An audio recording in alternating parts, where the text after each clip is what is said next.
Gosh, so you're teaching purely on Zoom at the moment, are you? We have been, yeah. We've been back in college now for the last 2 weeks, but since Christmas, this is lessons. Yeah. Right. Wow. And are they Zoom groups?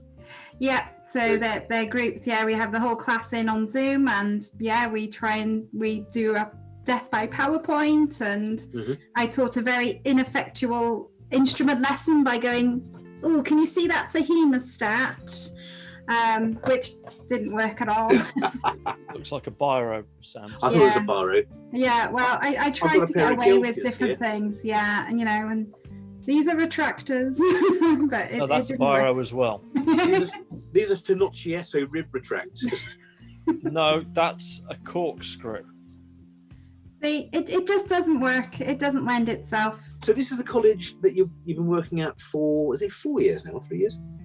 Oh gosh, actually 10 years now I've been there, and right, gosh, yeah, time flies. So that was a long time the before training provider. I actually co-own it with Kirsty Gwynn now. So yeah, I started working there, and then very slowly got roped in over a couple of years to when I bought into 50% of it, which I think must have been done when I was drugged. No, not at all.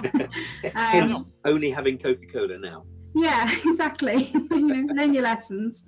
So yeah, we moved from there. So we used to be in that business park that's tucked down out of the way of the A40, but last May, during lockdown, is always a good time to move business.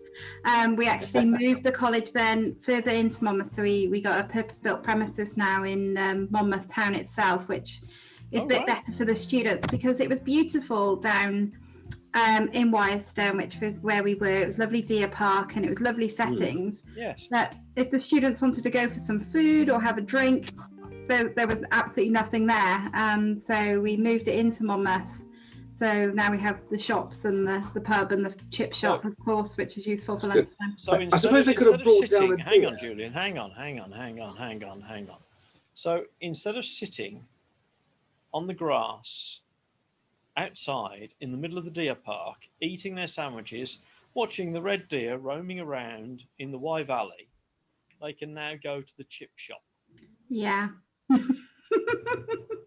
Ça plus ça change. They would only have eaten the deer to extinction. Yes. They're students. Yeah. Who loves a chippy when you're a student? You can get away with having chips for lunch when you're a student. I can't anymore. No. Not after a year of lockdown. That's for sure. I don't think I could ever get away with having chips for lunch. I save them for tea, and then I have a few beers, then I have another portion later. And then you got some cold for breakfast. You got it. Well, actually, I don't have them cold. I fry them up with some bacon. Oh, good. Healthy option. Yeah. So the ironic thing was, I was always worried about moving the business and having enough time to move from one premises to another while still teaching and getting things on. So I really prayed that we could do it over a half term, something like Easter.